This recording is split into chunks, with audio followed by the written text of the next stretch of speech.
triangulation of language contact in the Anglophone Atlantic region, West Africa, the West Indies, and South Carolina.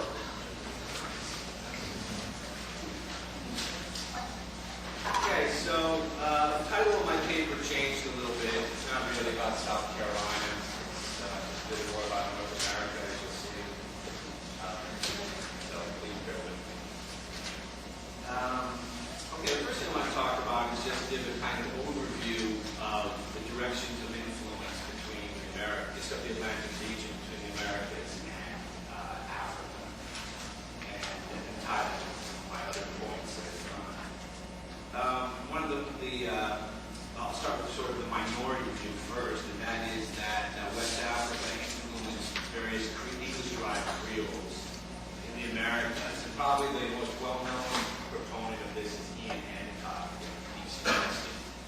many years ago that an ancestor of modern-day Creole, what he calls Guinea Coast Creole English, has contributed to the formation of English-derived Creoles in the Americas. But some other researchers have also suggested, even if they didn't agree with the Upper Guinea Coast, just that the Guinea Coast in general had influenced the variety slope in the Americas, and some of those would be yours truly. But I was really influenced.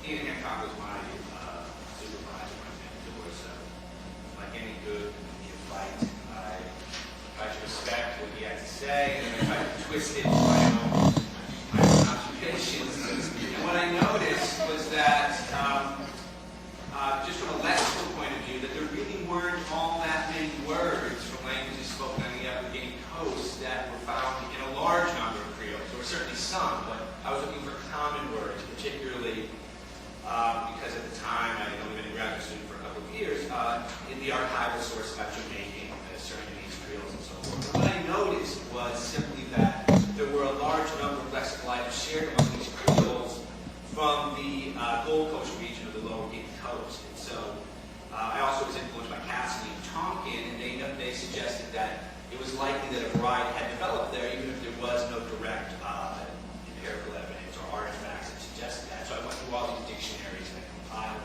the lexical items that were the same. There were things like Obion and things like that, like witchcraft and mute, very dumb.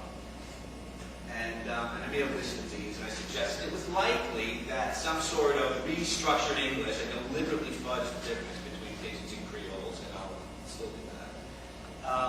Not to suggest they're the same things, but all I'm interested in is that some sort of that the Lower Guinea Coast was some sort of point where European English speakers and West Africans met, and some sort of restructured English emerged. So McWhirter also very strongly, I won't say agree, but also came to the conclusion that the Gold Coast languages were crucial in the development of English-derived Creoles in the Americas, and he suggests that Pidgin emerged there. I put a little exclamation point there because he's very categorical that something emerged on the Lower Guinea Coast, but definitely not on the Upper Guinea Coast. And given my experience, I saw that these regions, separated by 500-600 miles, I think, if I'm remembering correctly, that they most likely there was traffic up and down the Guinea Coast, not just by European English speakers, but by West African ethnic groups such as the Crew and so forth, who have a reputation for being English Creole speakers. So he sees it as something developed on the Lower Guinea Coast, but not on the Upper Guinea Coast, and I see the whole region as kind of influencing each other. More recently, McWhirter has even though the arguments are very similar in these Hancock and McWhirter papers, some of the data is very different. He's very firm that Creole is the result of migration from the Americas to West Africa, despite his strong arguments that the Lower Guinea Coast was instrumental in the formation of Creoles in the Americas. So let's go to B, and that's by far the most common view in the literature, is that Creole really didn't exist until the late 18th, early 19th century, and it's the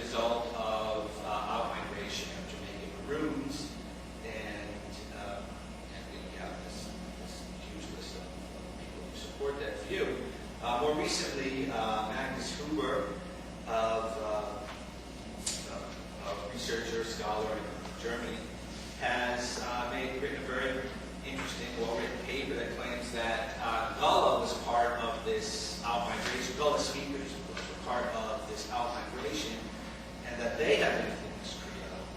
And then McWhorter more recently, recent relative to his other arguments, has suggested or just kind of made explicit the relationship between Srana and Maroon spirit language, and is suggesting that Srana, as represented by the descendants of Maroons who speak a language that seems to be very similar to Srana, that these kind of later Srana speakers were part of this out-migration, and they have influenced Creole. So there you have it, both ways.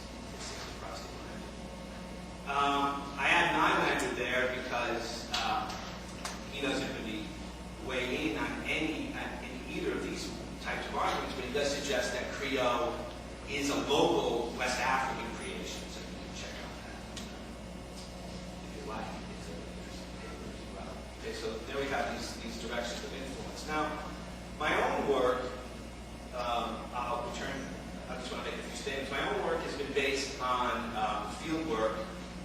First, I documented a variety of Creole English spoken in Panama, up in the Bocas del Toro region, near an island called Bacimentos, or Old Bank, as they call it there. That's near the Costa Rican border.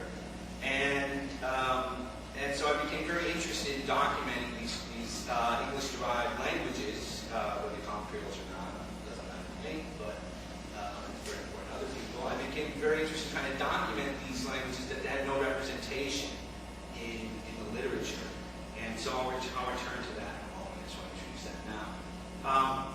It's my feeling from this research that most Creoles develop largely in the areas that they're currently spoken. And even when I wrote the paper about Gold Coast influence, what I called the Cromartie link at the time in 1993, I was not making an argument that a genetic historical argument that these Creoles must have descended from this mother proto-Pidgin or Creole, and that's very much the type of argument that you get in Hancock and McWhorter, and it's one that you would expect from traditional historical linguistics.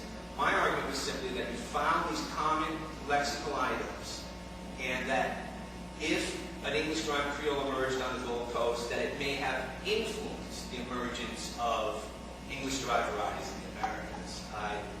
I still remain unconvinced that it's necessary to posit some mother proto-Pidgin in order to account for all these similarities. I see the Pidgin as one component in the emergence or formation of English-derived languages in the Americas, but not necessarily as a mother. Okay, so that's kind of where my thinking is. So in some varieties, I would assume that the Pidgin, if there was representation among a certain number of West Africans, that maybe the Pidgin did influence the emergence of various specific English-derived languages in the Americas. And some of the lexical items I think are likely to have derived from this Pidgin are things like day as an inspectional marker, like they eat, I'm eating, or unu as a second person plural marker. But one of the reasons why I don't think that this Pidgin is necessary for explaining similarities is because for many of the Creoles that I've worked with, you don't get features like that. Though those are only two features, there are many others as well. So I guess what I'm trying to get at is in science, we really value the simplest and the most elegant explanation, but at what cost? Because it doesn't always account for all the features of a specific variety. Let me just give you a non-linguistic example here. There's a researcher at Princeton University, and there's her name here, Keller. And you're probably all familiar with the notion that 65 million years ago, an asteroid hit somewhere near Mexico, and that's responsible for the extinction of so-called dinosaurs. Now, that's the simplest and most elegant explanation.